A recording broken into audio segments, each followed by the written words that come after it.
Hello dear students, Radhe Radhe, जय श्री कृष्णा।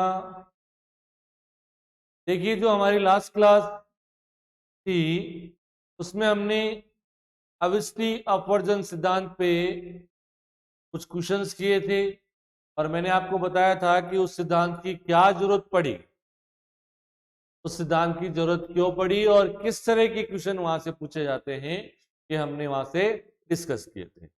आज उसी को कंटिन्यू करते हुए हम और कुछ क्वेश्चन करते हैं। तो मैं आपको क्वेश्चन लिखवा रहा हूं हिंदी में, वो आप पहले लिखेंगे और उसके बाद में फिर मैं उसका सॉल्यूशन आपको बताऊं। ठीक है, तो क्वेश्चन लिखेंगे। सबसे पहले आप क्वेश्चन लिखेंगे।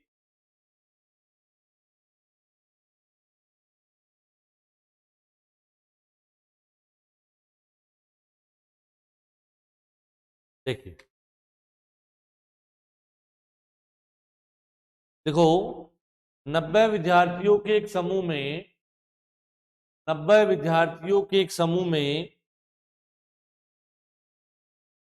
जिसमें जिसमें प्रत्येक विद्यार्थी के पास कम से कम एक विषय गणित गणित कंप्यूटर विज्ञान या सांख्यिकी है। गणित, कंप्यूटर विज्ञान या सांख्यिकी है। यह पाया गया कि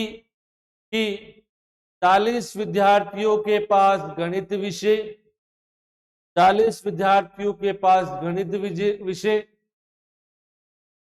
50 विद्यार्थियों के पास कंप्यूटर विज्ञान 50 विद्यार्थियों के पास कंप्यूटर विज्ञान तथा तथा 60 विद्यार्थियों के पास सांख्यिकी विषय है। 60 विद्यार्थियों के पास सांख्यिकी विषय है। 10 विद्यार्थियों के पास गणित तथा कंप्यूटर दोनों में कॉमन। 10 विद्यार्थी ऐसे हैं जो गणित और कंप्यूटर दोनों में कॉमन है। 10 के पास गणित तथा कंप्यूटर, 40 विद्यार्थियों के पास गणित तथा सांख्यिकी 40 विद्यार्थियों के पास गणित तथा सांख्यिकी तथा 10 विद्यार्थियों के पास सभी 3 विषय हैं तथा 10 विद्यार्थियों के पास सभी 3 विषय हैं। तो आपको निकालना क्या है? उन विद्यार्थियों की संख्या ज्ञात कीजिए। उन विद्यार्थियों की संख्या ज्ञात कीजिए जिनके पास कंप्यूटर विज्ञान तथा सांख्यिकी विषय है। उन विद्यार्थियों की संख्या ज्ञात कीजिए जिनके पास कंप्यूटर विज्ञान तथा सांख्यिकी विषय है परंतु गणित नहीं है। क्या कह रहे हो? 90 विद्यार्थियों का एक हमारे पास रैंडम कलेक्शन था। 1 मिनट चालू रखें भाई।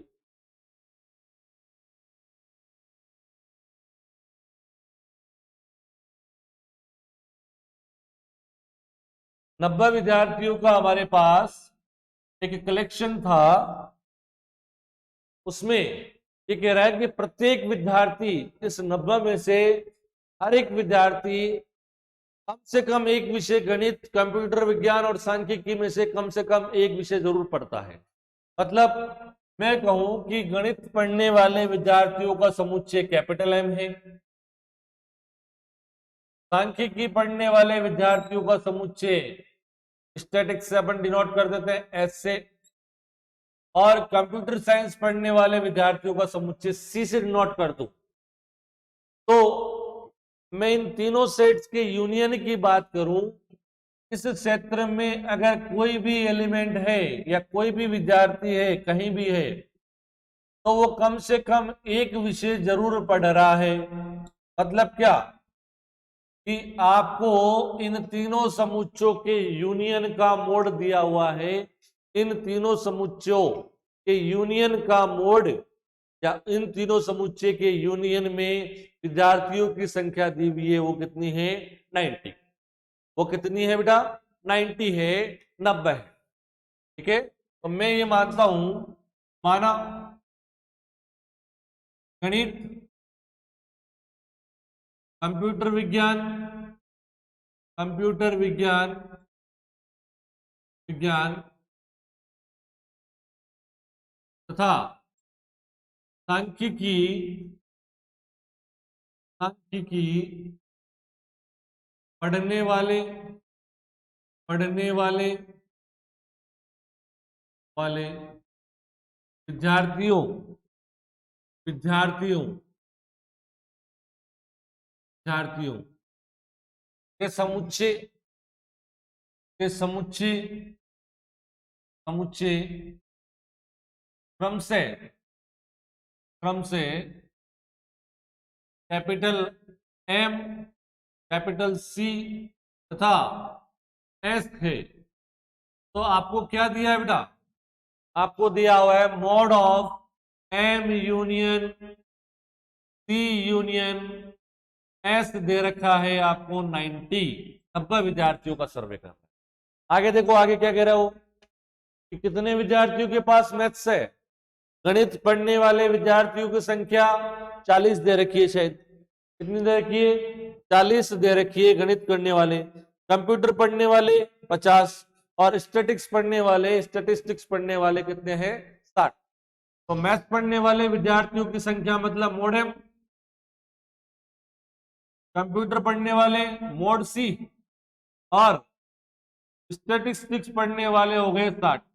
फिर आगे क्या कह रहा है देखो कि 10 विद्यार्थी गणित और कंप्यूटर, 40 विद्यार्थी गणित और सांख्यिकी। गणित और कंप्यूटर, मैथ्स और कंप्यूटर दोनों में कॉमन कितने?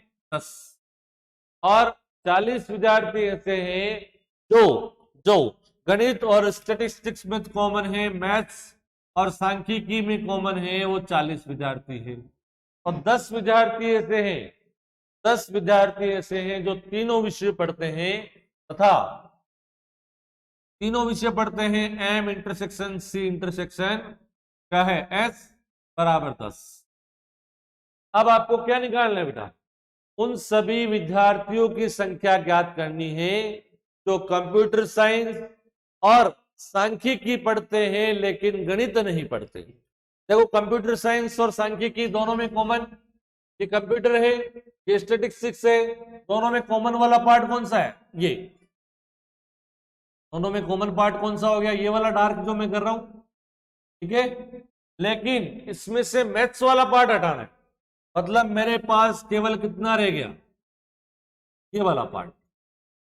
कौन सा पार्ट रह गया? ये वाला पार्ट मुझे ज्ञात करना है। कौन सा वाला पार्ट निकालना है बेटा? ये वाला पार्ट जो मैंने लाइन से डिनोट किया है, ये वाला पार्ट मुझे यहां से ज्ञात करना है। तो मैं इसके लिए क्या करूं? ये जो सी इंटरसेक्शन एस है, सी इंटरसेक्शन एस, इसके मोड में से ये वाला पार्ट घटा दूंगा। इसके मोड में से ये वाला पार्ट जो तीनों का कॉमन है, तीनों के कॉमन नंबर हमें दिए हुए, ये 10 विद्यार्थी तो है, minus mod of M intersection C intersection S, ये मैं घटा दूंगा। तो ये उन सब विद्यार्थियों की संख्या आ जाएगी जो कंप्यूटर साइंस और सांख्यिकी पढ़ते हैं लेकिन गणित नहीं पढ़ते। हमें कहां से पता लग रहा है? डायग्राम से, कि कैसे सॉल्व करेंगे, क्या निकालेंगे, क्या से क्या घटाएंगे, वो सारी चीजें हमें यहां से स्पष्ट है। ठीक है, तो मेरा टारगेट है सी इंटरसेक्शन एस ज्ञात करना। देखो, हमारे पास ये सारे डेटा गिवन है, हमें अविष्टि अपवर्जन सिद्धांत को यूज करते हैं 3 सेट एम सी और एस के लिए। तो देखो, अब अविष्टि अपवर्जन सिद्धांत से, अविष्टि अपवर्जन सिद्धांत से, अपवर्जन सिद्धांत से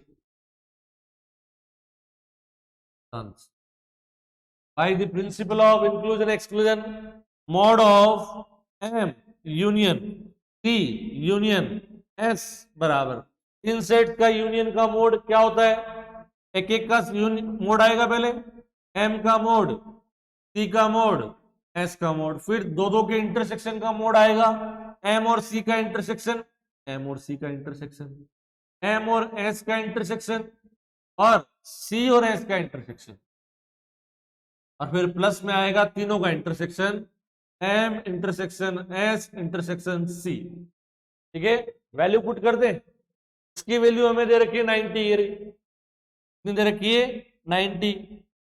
इसकी वैल्यू दे रखी है भाई 40, अगली की वैल्यू 50, और मोड एस की वैल्यू दे रखी है 60, M intersection C, M intersection C 10, M intersection S 40, तो ये 10 और ये 40, ये हमें गिवन नहीं है, इसका मान ज्ञात करना है।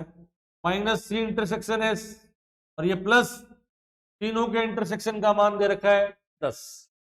तो देखो जोड़े एक बार, ये हो गया 90, ये देखो 40 और 10 50, माइनस के 50 हो गए बेटा, और ये प्लस के 50 कैंसिल हो जाएंगे, ये -50 और ये +50 कैंसिल, तो क्या रहेगा 60 40 100, और ये 10 110, माइनस सी इंटरसेक्शन एस, तो सी इंटरसेक्शन एस नेगेटिव है, इस तरफ लाएंगे पॉजिटिव हो जाएगा, और ये 90 को उस तरफ ले जाएंगे, तो देखो सी इंटरसेक्शन एस यहां से इधर आएगा पॉजिटिव हो जाएगा,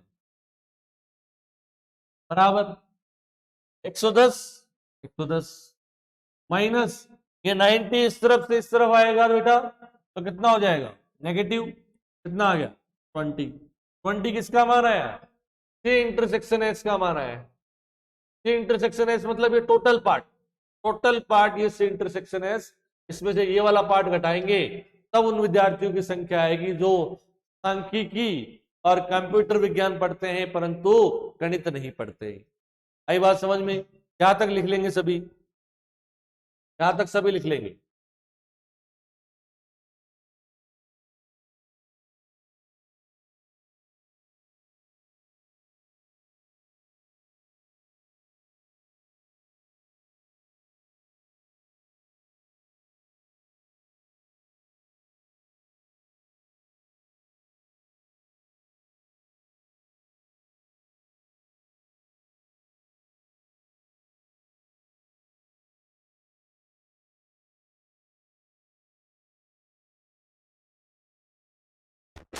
हाँ जी, यहां तक लिख लिया होगा, यहां तक लिख लेंगे सभी, और अगर लिख लिया है तो मैं आगे बढ़ूंगा, यहां से आगे बढ़ूंगा।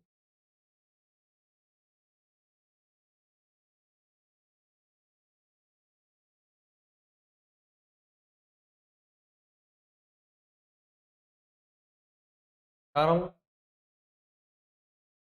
मुझे क्या निकालना है,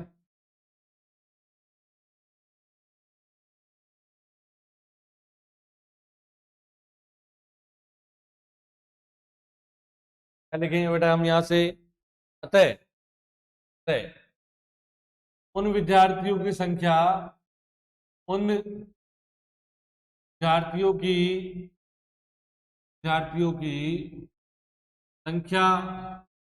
संख्या तो तो तो कंप्यूटर कंप्यूटर व सांख्यिकी सांख्यिकी पढ़ते हैं परंतु परंतु परंतु गणित नहीं से विद्यार्थियों की संख्या क्या हो जाएगी बेटा, टी इंटरसेक्शन एस में से हमने एम इंटरसेक्शन एस घटा दिया, इंटरसेक्शन एस का मान 20 आया, इसका मान 10, 10 विद्यार्थी ऐसे हैं जो कंप्यूटर विज्ञान और सांख्यिकी पढ़ते हैं लेकिन गणित नहीं पढ़ते हैं, ये हमने डायग्राम से समझा, और जो चीज हमें रिक्वायर्ड थी उसको हमने अविस्ती अपवर्जन सिद्धांत, प्रिंसिपल ऑफ इंक्लूजन एक्सक्लूजन से हमने ज्ञात किया। ठीक है भाई, तो यहां तक लिख लेंगे, सभी इस क्वेश्चन को कंप्लीट लिख लेंगे, फिर हम एक नया क्वेश्चन करेंगे।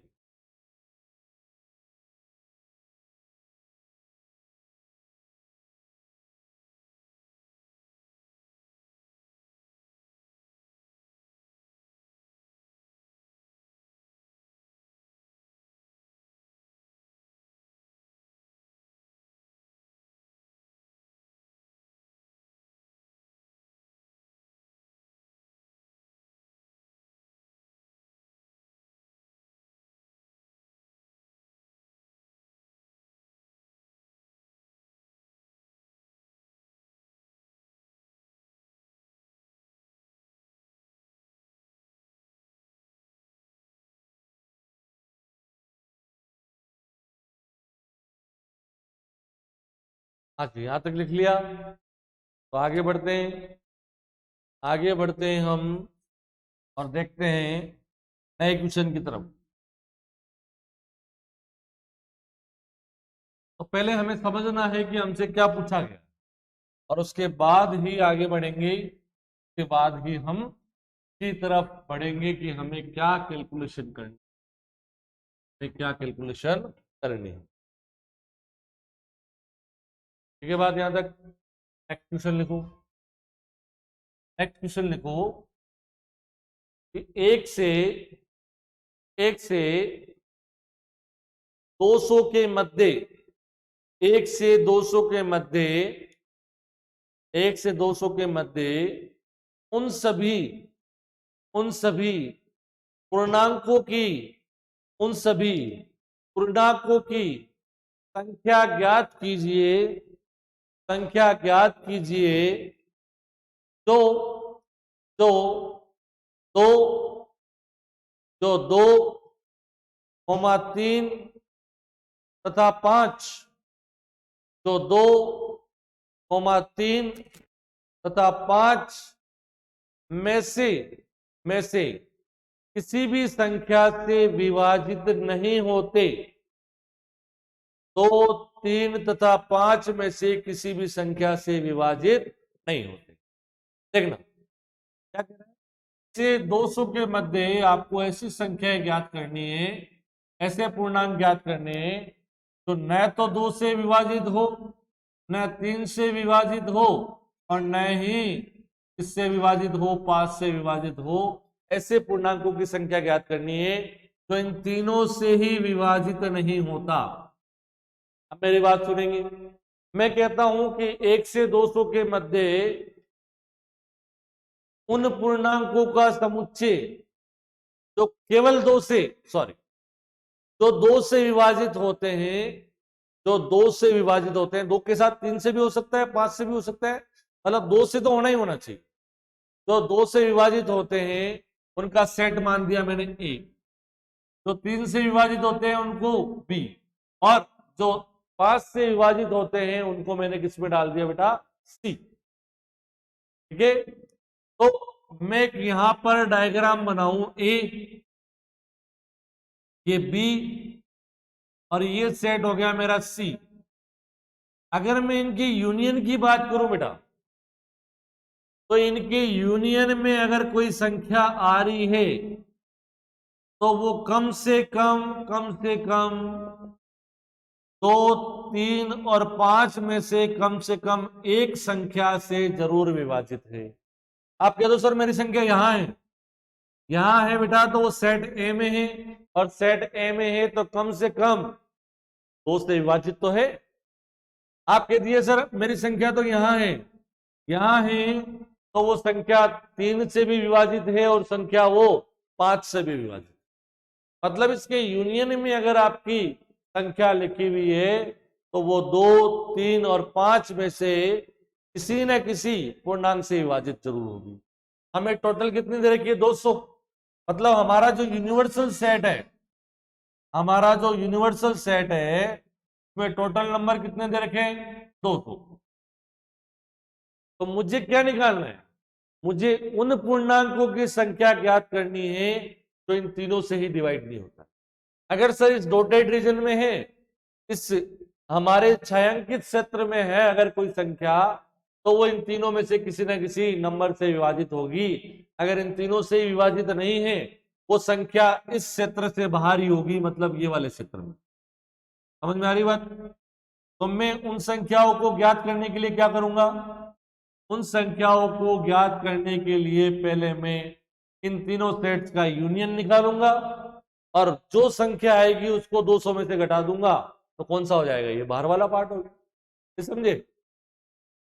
अरे मेरे पास 100 विद्यार्थी हैं, तो किसी कथन के लिए उसमें से 60 हाँ कहते हैं, किसी कथन के लिए उसमें से 60 स्टूडेंट्स ऐसे हैं तो यस बोलते हैं। तो मुझे सोचने की जरूरत है क्या कि 9 बोलने वाले विद्यार्थी कितने होंगे, 100 में से 60 घटा देंगे, 40 विद्यार्थी रह गए जो उस स्टेटमेंट के लिए क्या बोल रहे हैं, 9 बोल रहे हैं। आगे बात समझ में? ऐसे ही यहां पर है, इस रीजन में अगर कोई भी संख्या है डॉट वाले में, तीनों के यूनियन में, तो वो इन तीनों में से किसी ना किसी संख्या से विभाजित जरूर होगी। हमें वो संख्या ही चाहिए तो इन तीनों से विभाजित नहीं हो, मतलब इसके बाहर का भाग। और इसके बाहर का भाग निकालने के लिए 200 जो यूनिवर्सल सेट में पूर्णांक सॉरी अवयवों की संख्या है उसमें से इसकी संख्या घटा देंगे, ये बाहर वाला 17। बोलो समझ में आया सबको अच्छे से?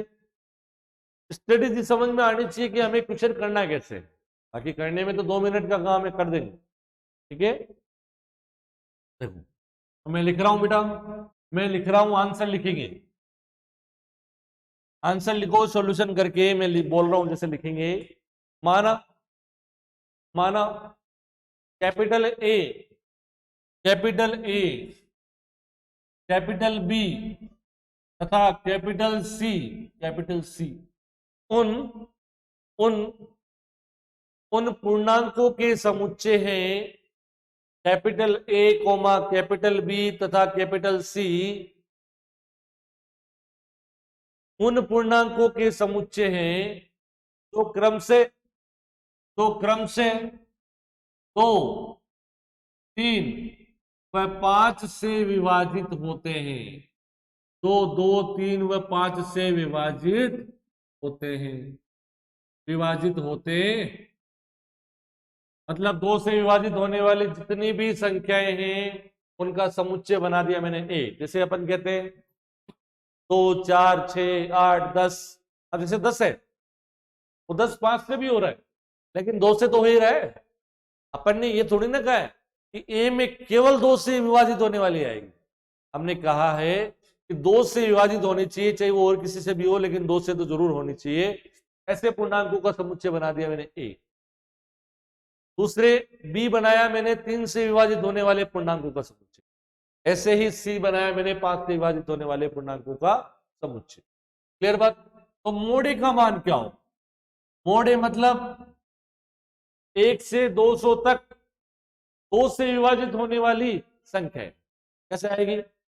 200 में 2 का भाग लगाएंगे और महत्तम पूर्णांक फलन इस पे ऑपरेट कर देंगे।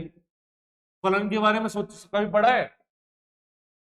अगर इसमें कोई संख्या लिखी हुई है, महत्तम पूर्णांक फलन बोलते हैं इसको, इसमें कोई संख्या लिखी है बेटा, अगर ये संख्या कोई वास्तविक संख्या है तो इसका मान होता है महत्तम पूर्णांक, महत्तम पूर्णांक जो कि x से ठीक छोटा, x से ठीक छोटा या बराबर है, क्या बराबर है। देखो मेरी बात समझे क्या? मैं ग्रेटेस्ट इंटीजर लेस देन और इक्वल टू x, मतलब अगर x का मान एक पूर्णांक है बेटा तो वो का वही आंसर आ जाएगा, उस पूर्णांक के बराबर पूर्णांक। और अगर इसका मान पूर्णांक नहीं है, कोई इंटीजर नहीं है, तो उससे ठीक छोटा पूर्णांक, उससे ठीक छोटा पूर्णांक मैक्सिमम या ग्रेटेस्ट इंटीजर लेस देन और इक्वल टू x। अगर मैं इसका मान 1.99 है, अगर x का मान है तो इसका मान होगा 1। इस संख्या से ठीक छोटा इंटीजर, ठीक छोटा इंटीजर क्या है? 1। बात समझ में आ गई मेरी बात? अगर मैं लिखूं केवल 1.834 उसका मान भी क्या होगा? 1। इस संख्या से ठीक छोटा पूर्णांक क्या है बेटा? 1। आगे बात समझ में? तो पॉइंट वाली डिजिट नहीं लेनी है, उसको हटा देंगे और बाकी डिजिट यहां पर लिखनी है। तो देखो 200/2 100 और 100 का मान हो जाएगा 100 ही।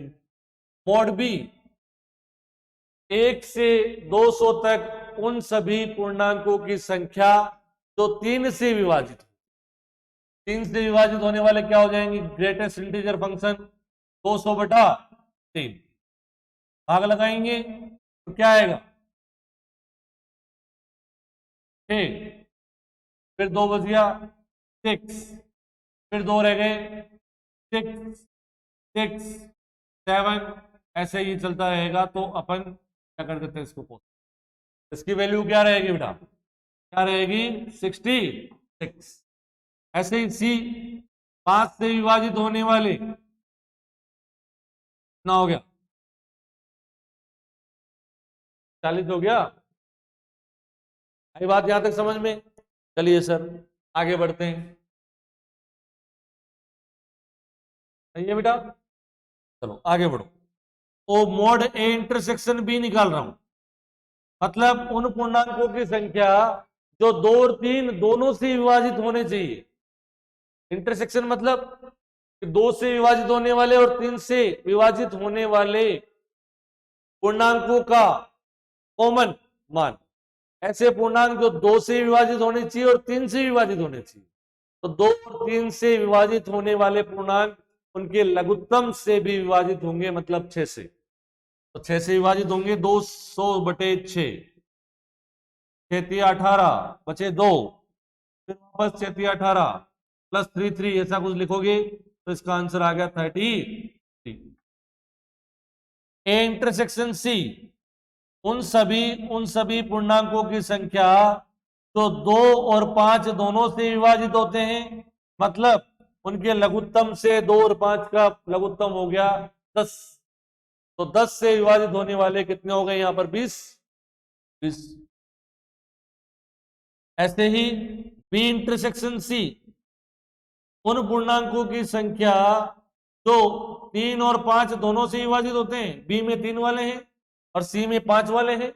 3 और 5 दोनों से मतलब 15 से, तो 15 का एक बार गया 5, 45, फिर रह गए 5, फिर 3 बार 45, 3 ऐसा कुछ आएगा। ये आ जाएगा बेटा 13।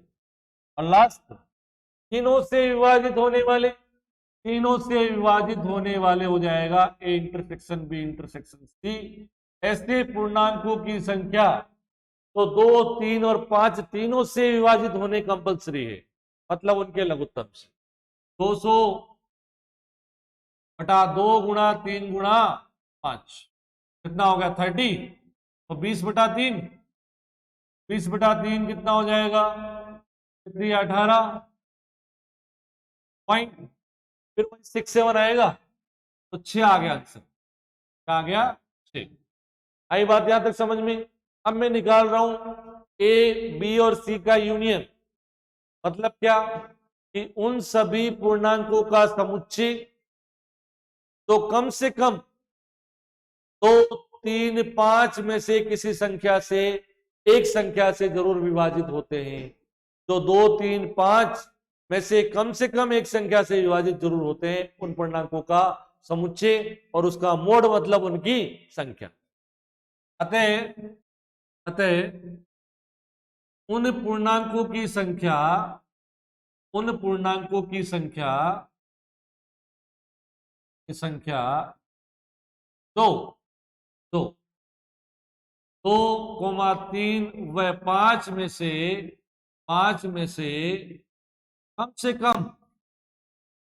से कम एक एक पूर्णांक से विभाजित है। Number of integers divisible by at least 1 number 2 3 and 5। 2 3 5 में से कम एक पूर्णांक से विभाजित होने वाले पूर्णांकों की संख्या। एक मिनट नहीं रहा होगा, दिख रहा है बच्चे से? ठीक है, विभाजित होने वाले पूर्णांकों की संख्या क्या आ जाएगी मोड? कहां से? अविष्टी अपवर्जन सिद्धांत से 3 सेट्स के यूनियन का मोड क्या होता है?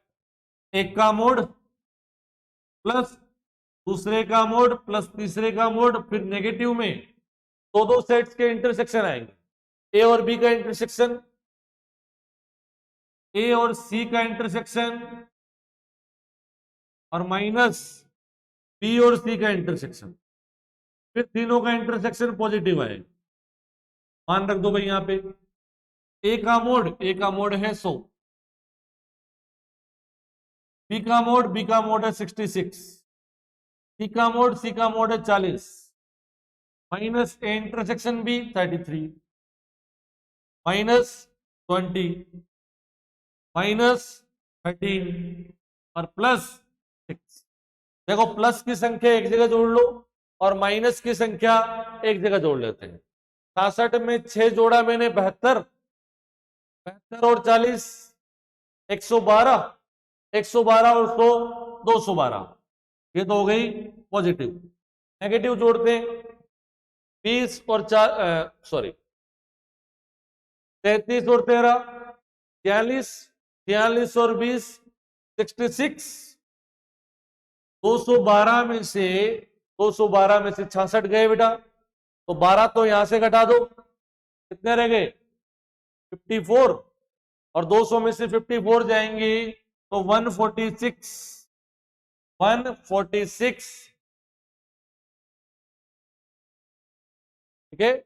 146, 146 संख्याएं ऐसी है 1 से 250 के मध्य बेटा, 146 संख्याएं ऐसी है 1 से 200 तक की, 1 से 200 तक की कितनी संख्या हो गई टोटल 200, उसमें से 146 संख्या ऐसी है जो 2, 3, 5 में से कम एक पूर्णांक से जरूर विभाजित होती है। मुझे उन पूर्णांकों की संख्या ज्ञात करनी है तो इन तीनों से ही डिवाइडेड नहीं होती। तो टोटल कितनी थी 200, उसमें से 146 घटा दो, कितनी आ गई 54। 54 संख्याएं ऐसी है जो ना तो 2 से विभाजित होती है, न 3 से विभाजित होती है और न ही 5 से विभाजित होती है। तो क्या लिख रहा हूं मैं, अतः उन पूर्णांकों की संख्या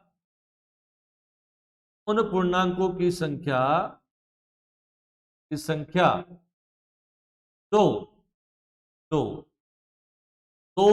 3 व 5 किसी से विभाजित न हो, किसी से विभाजित न हो, क्या हो जाएगा बराबर 200 में से मैंने mod A union B union C घटा दिया तो 200 माइनस 146 54 संख्या ऐसी है 1 से 200 के मध्य तो 2, 3, 5 किसी से विभाजित नहीं होती। ठीक है, ये लिख लेंगे भाई सभी इसको लिख लेंगे अच्छे से, बढ़िया से इसको लिखेंगे सभी। ठीक है, इंपोर्टेंट सूचना कुछ इंपोर्टेंट सूचना है आप लोगों के लिए कि 21 तारीख की मेरी फैमिली में ब्रदर इन लॉ की शादी है बेटा, तो आज संभावित मैं वहां जाऊंगा। तो संडे की शादी है तो मान के चलिए कि मंडे और हो सकता है कि ट्यूसडे तक, अगर मैं आ गया ट्यूसडे को तो ट्यूसडे को क्लास लेंगे, अदरवाइज फिर वेडनेसडे से कंटिन्यू चलेंगे। तो कहने का मतलब क्या है कि आज की क्लास आपको मिल रही है, उसके बाद मंडे तक मतलब सैटरडे, संडे और मंडे ये आपका ऑफ रहेगा। मान के चलते हैं हम कि अगर मैं यहां आ गया जयपुर ट्यूसडे को तो मैं ट्यूसडे को क्लास लूंगा, अदरवाइज ये मान के चलना है कि ट्यूसडे को भी आपका ऑफ ही रहेगा।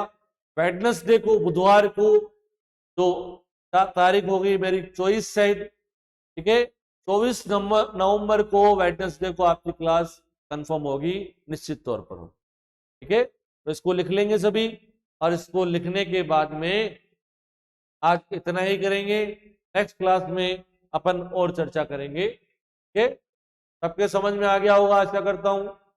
धन्यवाद, राधे राधे बेटा, जय श्री कृष्ण। ठीक है, धन्यवाद।